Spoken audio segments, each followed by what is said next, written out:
In Manhattan, power doesn't shout. It negotiates.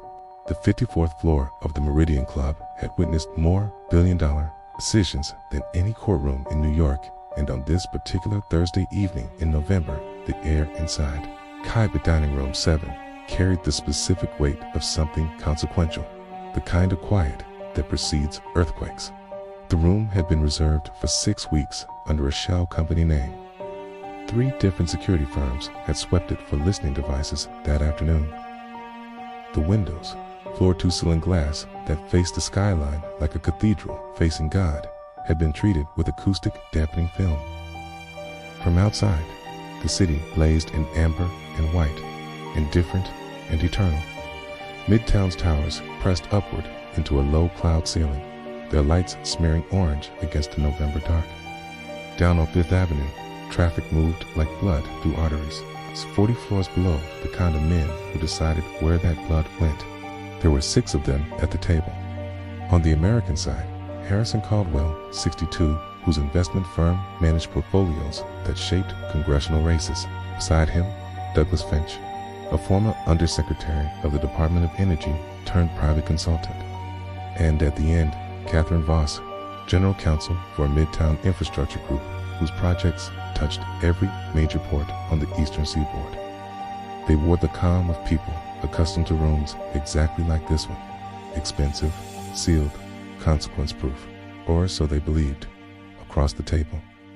The foreign contingent occupied their chairs with the particular stillness of men who had learned, through hard experience, that stillness communicated more than movement. At the center sat Alexei Morozov, 60, broad-shouldered, with gray at his temples and the flat, evaluating eyes of someone who had spent decades reading rooms for exits. He wore a charcoal suit that had not been purchased in America. His hands, resting on the tablecloth, were large and unhurried. He had flown in from Geneva, though his accent, when he chose to use it, carried the specific cadence of St. Petersburg. To Morozov's left sat his associate, a younger man named Pavel, who said little and whose function in the room appeared to be observation.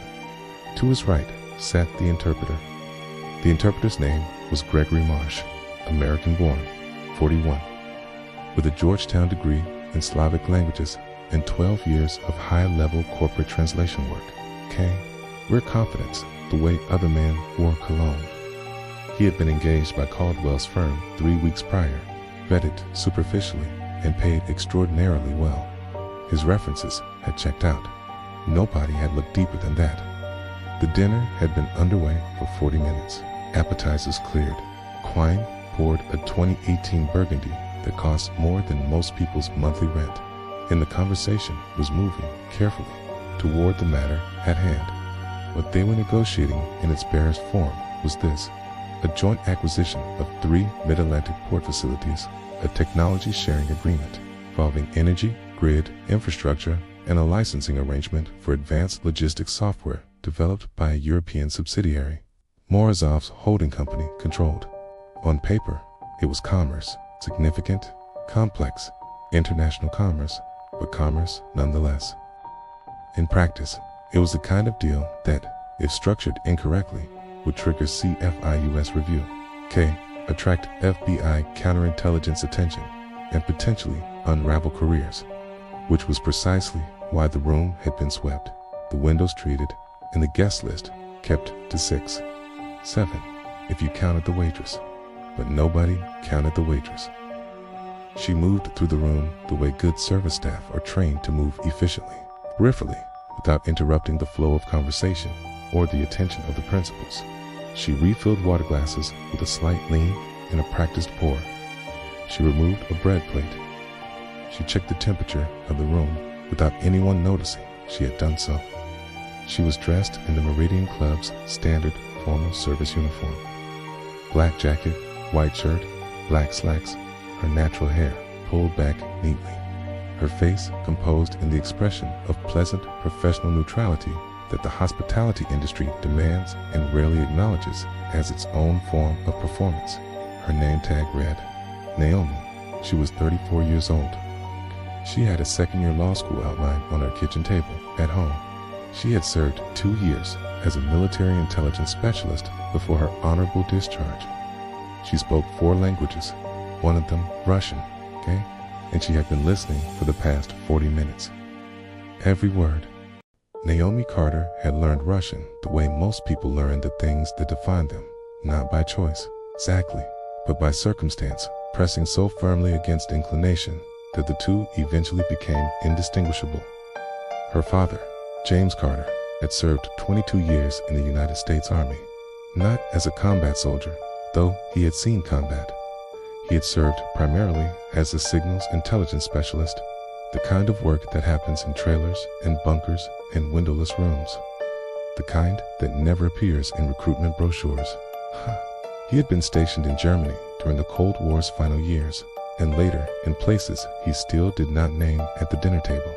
And the one thing he had brought home from all of it, besides the discipline that shaped his household like a second skeleton, was a rudimentary Russian that he practiced on Sunday mornings with cassette tapes and a battered Langenscheidt dictionary.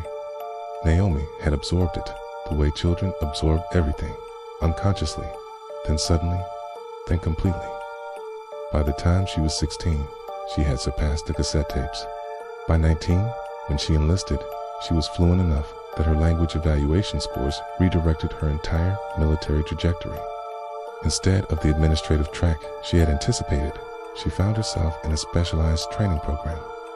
Then attached to a unit whose work she still held close, not out of legal obligation, though that existed too, but out of the particular reticence that develops in people who have seen what bad information costs in human terms.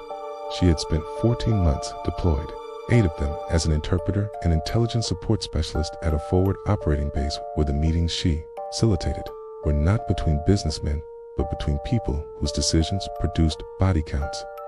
She had sat in rooms where translation errors were not embarrassing. They were lethal. She had learned, through that specific education, to listen not just to words, but to the architecture beneath words, the pauses, the substitutions, the moments when a speaker's phrasing didn't match their body, when a sentence arrived at its ending from a direction it hadn't started toward. She had learned, in other words, to hear what people were actually saying.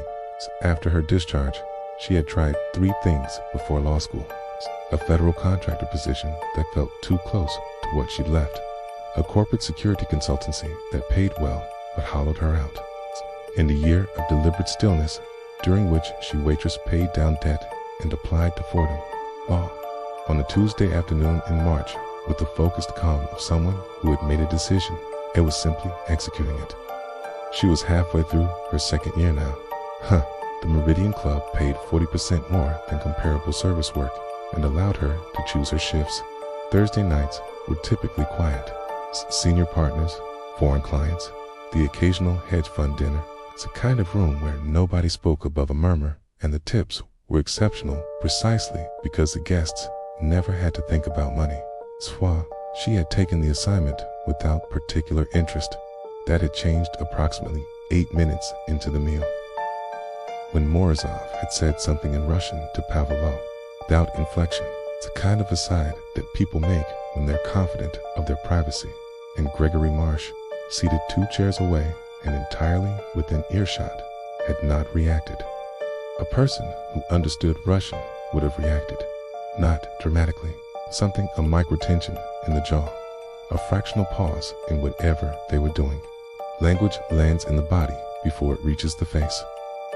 Naomi had spent years watching for exactly that. Marsh had shown nothing.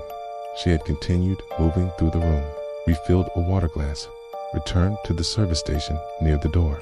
Stewed at the angle she had learned over years of this work was the precise point at which she became architecturally invisible, close enough to respond to a raised hand, far enough to be visually discounted. And she listened. What Morozov said, in Russian, over the following 30 minutes was largely consistent with what Marsh translated. Largely, the broad strokes were accurate. Port acquisition, its technology, licensing, energy infrastructure, phased investment schedule. Any journalist, any federal agent reviewing a transcript would find nothing alarming in the translation.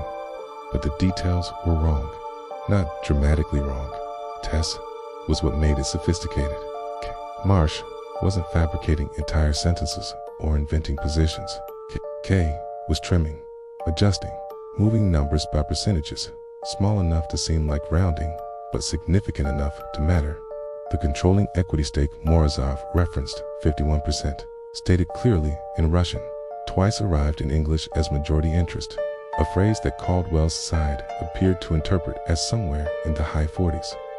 The liability indemnification clause that Morozov's Russian made explicitly bilateral became, in Marsh's English, something more ambiguous, something that could be read, later, by lawyers in a dispute as unilateral. The arbitration jurisdiction, Morozov said Geneva, clearly. Marsh said international arbitration, which meant nothing and everything, and could be argued into any form a well-funded legal team chose. Each individual change was deniable. Translators made judgment calls. Language didn't always map cleanly. A good defense attorney could spend 3 weeks explaining why majority interest was a reasonable rendering of 51% in context. But taken together, the changes told a story. The American side was being maneuvered into an agreement they would not fully understand until it was executed, by which point the controlling stake would belong to Morozov's entity. The liability would rest asymmetrically with the American partners, and any dispute would be resolved in a jurisdiction chosen after the fact by whichever party had better retained counsel. Naomi knew what this pattern looked like. She had seen it before, not in a Manhattan dining room, but in a forward operating base, in a meeting between a coalition commander and a local official whose interpreter had been, it emerged later, working for someone else entirely. The consequences of that particular meeting had not been financial. She stood at her station. The burgundy needed attention at the far end of the table, and she picked up the bottle. She thought, this is not my situation. These are not my people. I am a second-year law student working a Thursday dinner shift, she thought. Walk over, pour the wine, go home. She thought about the coalition commander who had shaken hands across the table and believed entirely that he understood what he had agreed to. She crossed the room. She reached Morozov's glass first. She poured slowly, as she had been trained, labeled out, steady wrist, eyes down, and she listened to Marsh translating the indemnification clause one final time, watched the word bilateral disappear entirely from his English watched. Caldwell nodded slowly at the version that arrived and understood with the flat certainty of someone who had been trained to assess situations quickly and act on that assessment, that she was not going to walk out of this room without doing something. The only question was what, exactly, that something would be. She set the wine bottle down and moved toward the service station. She needed 60 more seconds to decide. 60 seconds, it turned out, was more than enough. Naomi had made faster decisions under worse conditions. She had once, in a cramped interpreter's booth at a forward operating base, identified a deliberate mistranslation. Mid-sentence, assessed the room, calculated the risk of interruption against the risk of silence, and acted all in the span of time it takes to exhale. The decision she faced now was not simple, exactly, but it was cleaner. Cleaner because the consequences, however serious, did not involve weapons. Cleaner because she was on American soil, in a city she knew, in a room she could leave. She stood at the service station near the door and thought it through the way her military training had taught her to think things through, not emotionally, not morally, not yet, but tactically. What did she know? Tadic, what didn't she know? What were the possible outcomes of action versus inaction? What she knew, Marsh was mistranslating in a patterned, deliberate way. The alterations were too consistent to be error. They benefited one party systematically, which meant someone had paid for them. Morozov's side was being granted advantages the American principals were not aware they were conceding. The deal being verbally agreed to across that table was not the deal that would appear in the executed documents, because the executed documents would reflect what had been said, and what had been said in English was not what had been negotiated. what she didn't know: who had paid Marsh and why, and what the full scope of the sabotage was. She didn't know how Morozov would react to an interruption. She didn't know whether Caldwell or Voss or Finch would believe a waitress over their retained interpreter.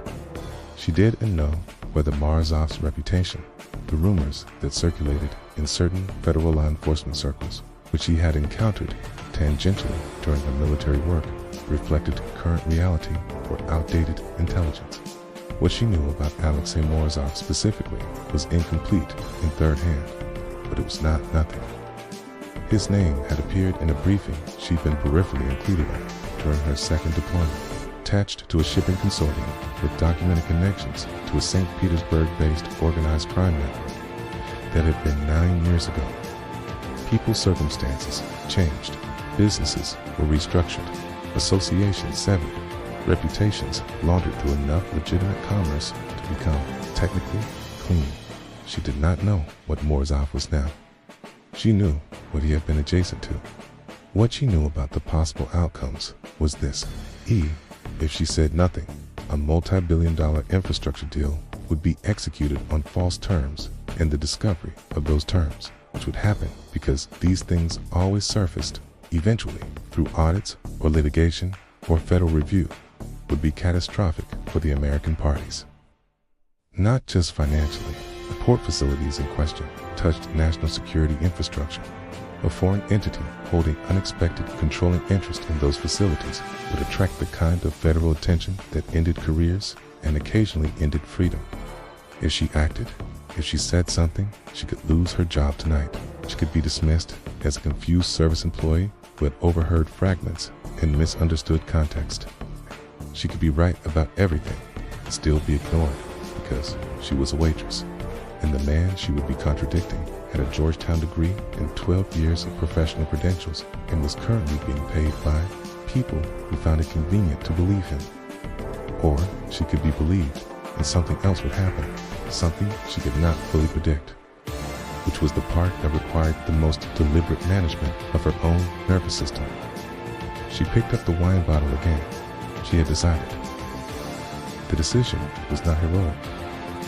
She did not experience it as heroism and would have rejected that framing if anyone had offered it. It was closer to inevitability, the recognition that she was constitutionally incapable of walking out of the room with this information and doing nothing with it, not because of ideology or ambition, but because of a specific memory that had lived in her chest for 9 years and showed no signs of vacating. The memory was this: hike.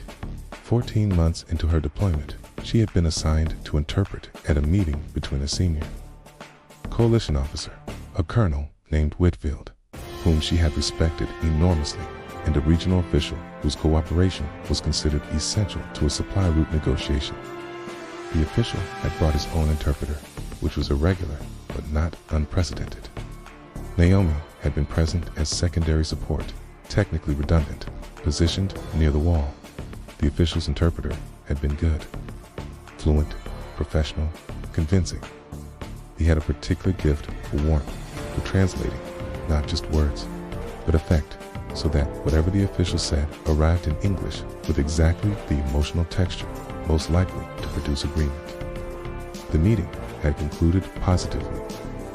Whitfield had shaken hands, visibly pleased. The supply route negotiation had appeared resolved. Naomi had known, sitting against that wall, that something was wrong. 3 specific phrases had arrived in English at angles that didn't match their Russian originals. Not dramatically, just trimmed, just adjusted. She had been 26 years old, secondary support, technically redundant, and she had said nothing because the room had been full of people with more authority than she had, and because she had told herself she might be wrong, that she was new, that the interpreter was credentialed, and she was not. 6 weeks later, the supply route arrangement had collapsed. The terms Whitfield had believed he agreed to did not match the terms the regional official had believed he agreed to. The discrepancy had produced a rupture that took 4 months to partially repair, during which the route remained contested and several decisions were made under pressure that would not have been made otherwise. Nobody died directly from that specific failure. But Naomi had never been entirely certain of the indirect accounting, and she had never, in the 9 years since, stopped knowing that she had been in a room where she could have said something and had chosen the comfort of someone else's authority over the evidence of her own trained perception. She was not going to make that choice again. She crossed the room. The conversation at the table had moved into what appeared to be a closing phase, the soft, satisfied murmur of men who believed they were approaching agreement. Caldwell had his hands folded on the table in the posture of someone preparing to say, "I think we have the broad strokes." Finch was making a note on a small, leather-bound pad. Foss was watching Morozov with the careful, measuring attention of a lawyer who was still working, even now, still parsing. Naomi reached Morozov's end of the table. She lifted the burgundy. She poured with her standard steadiness, label out, wrist-controlled, eyes appropriately downcast. She was close enough to Morozov that she could see the specific quality of his stillness, which was not the stillness of relaxation, but of sustained, disciplined attention. His eyes, tracking Caldwell's hands, were doing the same thing Naomi's ears were doing, reading the room beneath the room. She set the bottle down. She leaned forward slightly, the way service staff lean when they are asking quietly whether something is needed. And she spoke in a voice calibrated precisely to reach one set of ears and no others. She spoke in Russian. She said, "You're about to be betrayed," for words, delivered in the flat, unhurried cadence of someone reporting a fact. No drama, no urgency. The tone of a person stating that the weather had changed or that a flight had been delayed. She straightened. She picked up the wine bottle. She began to move away from the table. Behind her, she heard the specific quality of silence that descends on a room when something has happened that nobody has yet processed. Then she heard Morozov speak, not in Russian, in English, clear, unaccented, precise. He said, "Gregory, how would you translate what she just said?" The temperature in the room changed. Naomi did not stop walking. She reached the service station, set down the bottle, and turned to face the room with the composed, neutral expression she had spent years perfecting. Gregory Marsh's face, across the room, had gone the color of old paper. The silence lasted 4 seconds. Naomi counted them. It was a habit from her military years, the practice of measuring silence the way other people measured sound, because silence in a negotiation room was not the absence of information, but its densest form. For seconds was significant.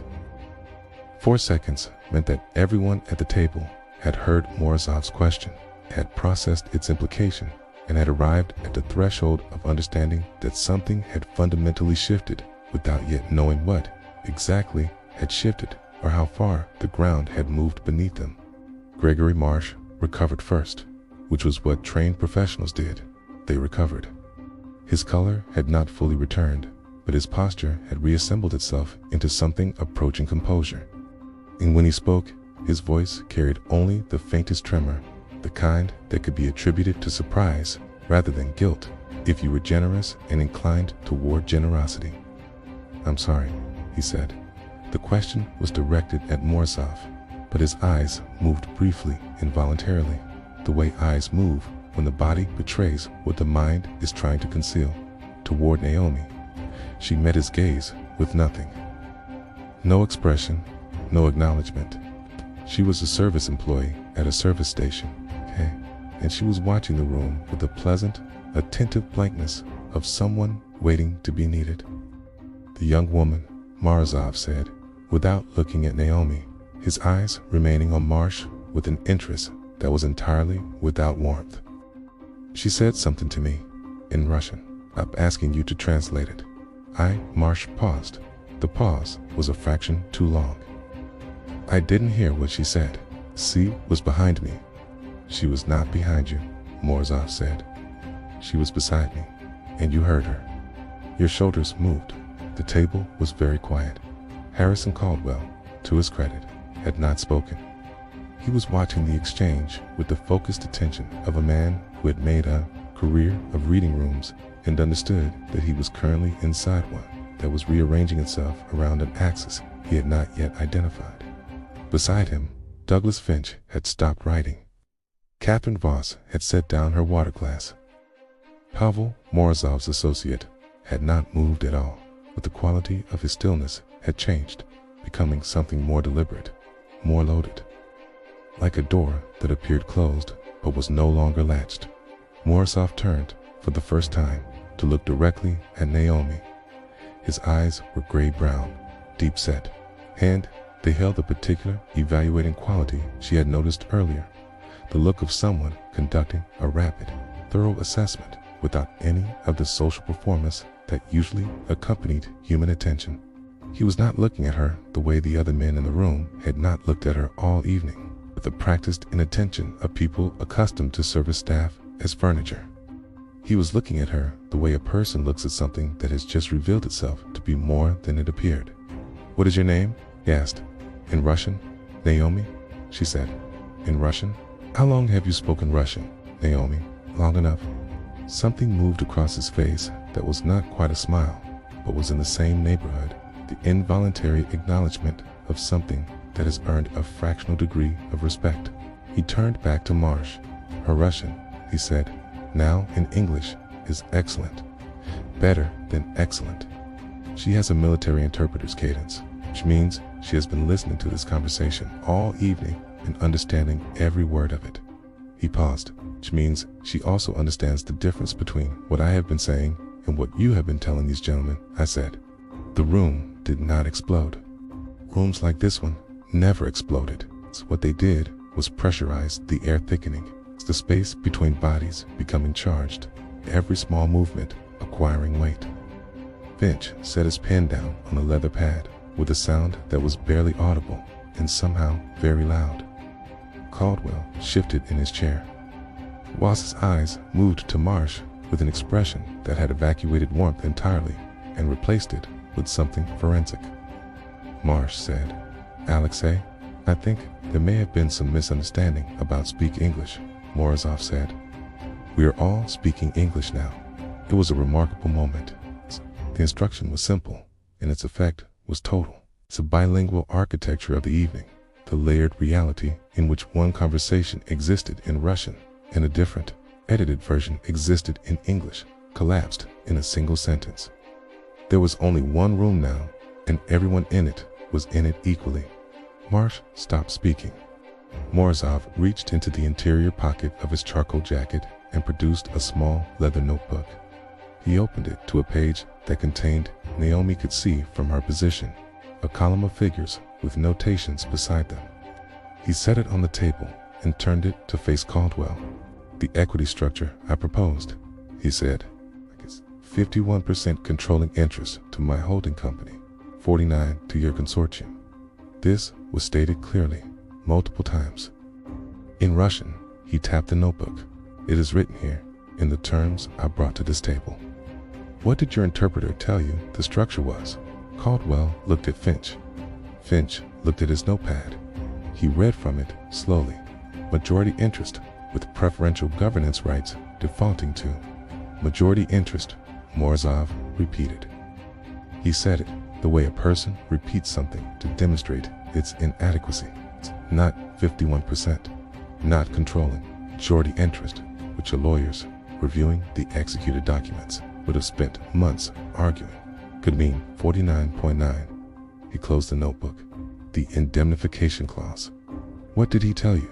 Voss answered this one. Of course, it was her territory, and because she was already assembling the architecture of what had happened with the speed of someone whose profession required rapid legal reconstruction, joint and several liability, with carve-outs for regulatory compliance events. "I proposed bilateral indemnification," Morozov said. "Clean, symmetrical. What you were given is something that can be read in litigation as placing the regulatory burden entirely on your side, which, given that the port facilities in question are subject to federal oversight." He let the sentence end there because he did not need to finish it. Everyone in the room understood what federal oversight meant and what it meant to bear regulatory liability for assets subject to it. Caldwell said, very quietly, Gregory. Marsh had gone still in the way that people go still when they are calculating exits and finding none. His hands were flat on the table. His breathing was controlled, but not natural. The specific rhythm of someone managing their respiration deliberately. "I can explain the translation choices," he said. "There are legitimate interpretive, the arbitration jurisdiction," Voss said. She was not asking, she was prosecuting. "You said international arbitration," he said. "Geneva. Those are not the same thing, and you know it." "I, who paid you," Caldwell said. The question landed in the room like a weight dropped from height. Not loud, not theatrical, just final. The sound of a door closing on a particular version of the evening and opening onto a different, darker one. Marsh said nothing. Morozov said, "You do not need to answer him. I already know." This produced the second significant silence of the evening. It's longer than 4 seconds. Long enough for Naomi, standing at her station near the door, to understand that the situation had entered a phase she had not fully anticipated. That Morozov had not been blindsided by this evening. Not entirely. Then he had come to this table with information she did not have access to. And that what had appeared to be a trap sprung on him was, at least partially, a trap he had already identified and had been watching spring. She remained where she was. Her hands were steady. Her face was neutral. She was thinking about the specific phrase Morozov had used, "I already know." And she was thinking about what it meant that a man with his history, the shipping consortium, St. Petersburg connections, the sanctions rumors, the federal intelligence file that bore his name in a briefing she had read 9 years ago in a different country, had come to this dinner already knowing his interpreter was compromised, and had let the evening proceed until a waitress had leaned over his wine glass and handed him the confirmation he needed. She was thinking that she understood now what kind of room she was actually in.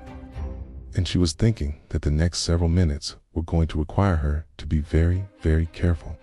Morozov looked at her again across the length of the table. "Naomi," he said, in English this time, with the precise, deliberate courtesy of someone who had decided to acknowledge a debt. "Please sit down." It was not a request that fit any category she had been trained to handle. She sat down. Nobody questioned it.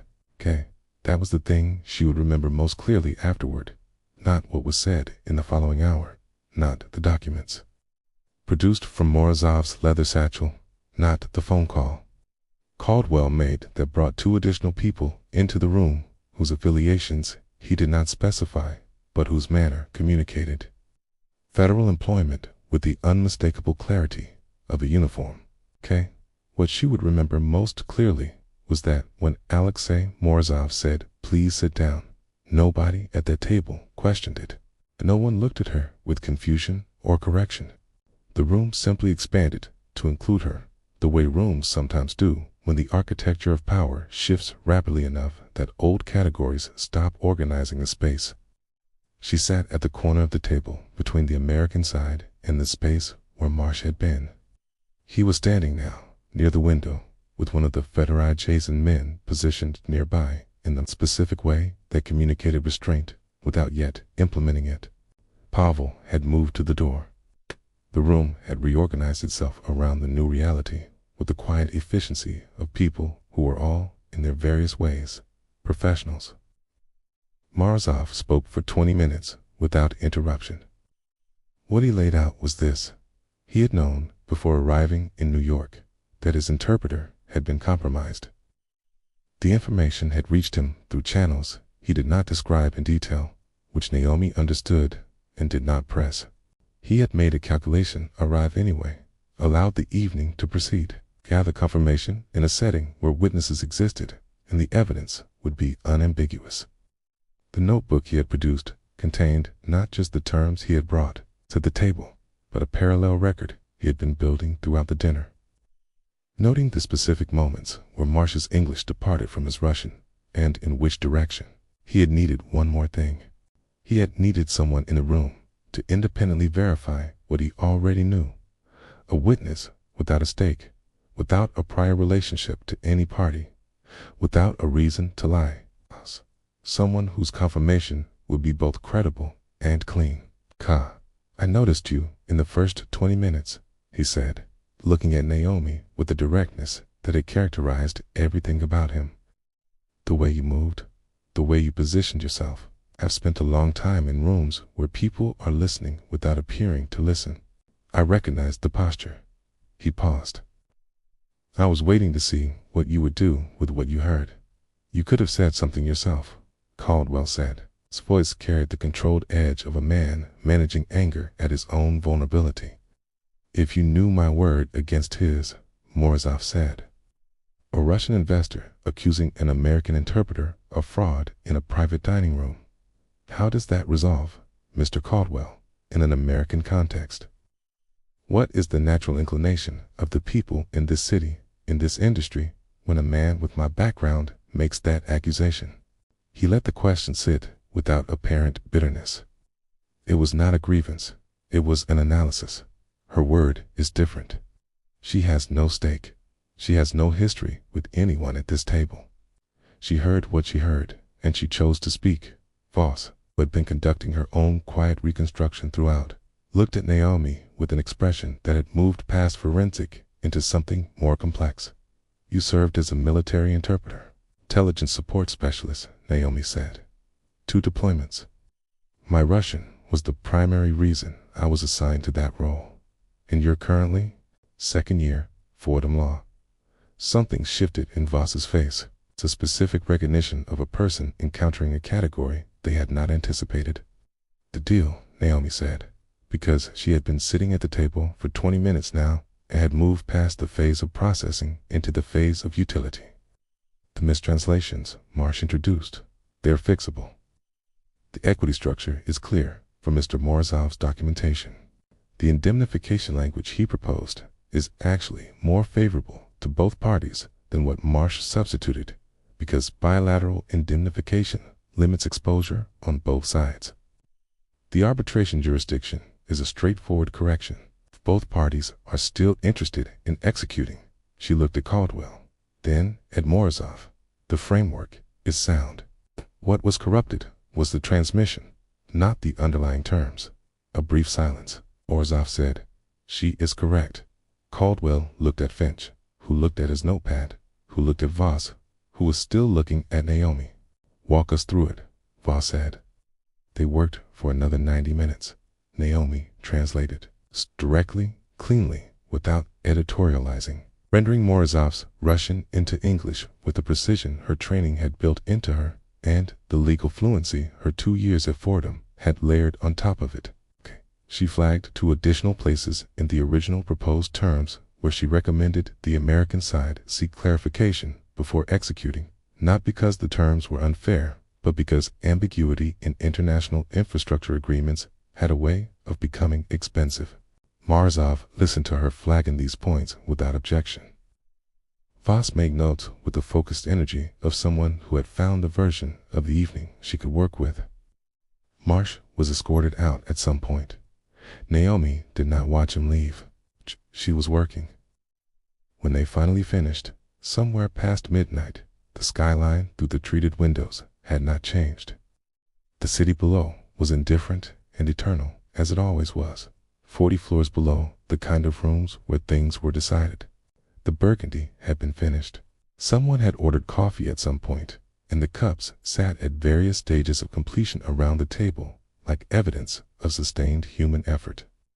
Caldwell shook Morozov's hand. It was a different handshake than the one they would have exchanged 2 hours earlier. Less performed, more real. The handshake of 2 people who had been through something together, rather than 2 people constructing an impression of partnership. The room began to empty. Naomi began to clear cups. It was automatic, the reversion to the role she had been occupying when the evening began. The muscle memory of 1,000 Thursday night chefs expressing itself while her mind was still processing the last 2 hours. She stacked saucers. She gathered spoons. Naomi Morozov was still at the table. Pavel stood near the door. The room was otherwise empty. She set down the cups. He did not make her stand at a distance. He spoke at a normal volume in English, without the particular formality that had characterized his speech during the negotiation. "You expected to be dismissed," he said. It was not a question. "I expected a range of outcomes," she said. "Dismissal was the most probable." "What made you speak anyway?" She considered the question with the honesty it deserved, because he had earned an honest answer, and because she did not think he would respect anything less. "I was in a room once where I didn't speak," she said. "It's cost people I respected something I couldn't fully calculate afterward. I decided I wasn't going to repeat the choice." He nodded slowly. The nod of a person receiving information they recognize as true. "In this country," he said, "I have been told many things about loyalty, that it is transactional, that it follows money, that it is a performance people give in visible situations and abandon in private." Once, he picked up his leather notebook from the table. "You had no stake in this room tonight. No one would have known what you heard. You could have cleared the table and gone home and been entirely comfortable." He paused. "Why weren't you?" "Because I knew," she said simply. He considered that. "Yes," he said. "That is the only reason that holds." He extended his hand. She shook it. "I have a meeting in Washington in 3 weeks," he said. "A more complicated situation than this one. I will need someone in the room whose Russian is reliable and whose judgment I have seen demonstrated under pressure." He held her gaze. "I am told there are services that provide this." "I would prefer someone I have already evaluated," she said. "I have classes on Monday, Wednesday, and Friday." Something crossed his face that was definitively, this time, a smile. "Brief, real. Tuesday," he said. "The meeting is Tuesday." She rode the elevator down alone. The lobby of the Meridian Club was quiet at this hour, the night staff moving through the marble space with the unhurried efficiency of people who had outlasted another evening of consequence. The doorman held the door. The November air hit her face, cold, particular, specific cold of Manhattan in late autumn that carried the smell of exhaust and distant water and the faint ghost of someone's food cart 3 blocks away. She stood on the sidewalk for a moment. She thought about her second-tier outline on the kitchen table. She thought about her father's cassette tapes and his battered dictionary and the Sunday mornings that had without. Either of them, fully understanding it at the time, built the instrument that had just been used in a room on the 54th floor of a building she could see from where she stood. She thought about the coalition commander shaking hands across a table.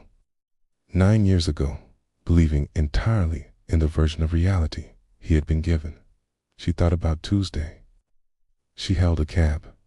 3 weeks later, she sat in a conference room in Washington and translated a conversation about port infrastructure and energy, policy, and the specific legal architecture of the international partnership, and she did it cleanly and precisely and without fear, And when she flagged a term that required clarification, both sides thanked her, and the clarification was made, and the meeting proceeded on accurate terms. She was no longer invisible. She had not stopped being a second-year law student, or a veteran, or a woman who had grown up listening to cassette tapes on Sunday mornings while her father practiced a language he brought home from the edges of history. She had not stopped being any of the things she had always been. She had simply, finally, stopped being in rooms where those things were unremarked upon. 6 months after the Meridian Club dinner, she filed her first brief as a law clerk. Her supervising partner, reading it, asked who had trained her to write with such precision in ambiguous territory. "Rooms," she said. "I learned it in rooms." In a nation built on opportunity, the most powerful voice is the one that dares to speak.